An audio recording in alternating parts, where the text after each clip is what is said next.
శ్రీమతే రామానుజాయ నమః. అస్మద్గురుభ్యో నమః. ఈ పాసురంలోని గోపిక యొక్క స్వభావం ఏమిటి అంటే, కావాలి అనుకుంటే స్వామే వస్తాడని ఆయన సన్నిధికి వెళ్ళడం మానేసి పడుకున్న గోపిక అన్నమాట. అంటే ఏ విధమైన గర్వంతోనూ కాదు. దీన్ని పరగత స్వీకారాధ్యవసాయము అంటారు.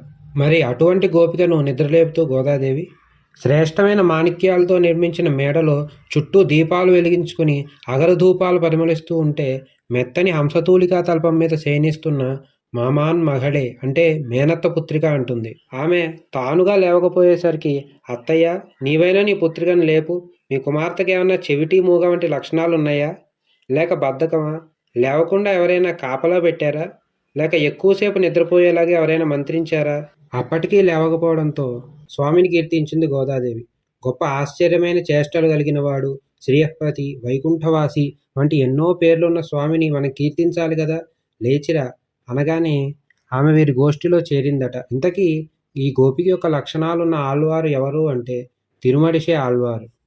వీరు కూడా నేటి గోపికలాగానే భగవన్నామం తప్ప వేరే విషయాలకు చెవిటివానిలా, భగవద్ విషయం తప్ప వేరు మాటలకు మూగవానిలాగా, భగవత్ కైంకర్యం తప్ప వేరే కర్మలకు బద్ధకస్తునిలాగా ఉండేవారు. అందుకే వీరి సంబంధాన్ని కలిగి ఉండాలని మామాన్ మహళే అంటుంది గోదాదేవి.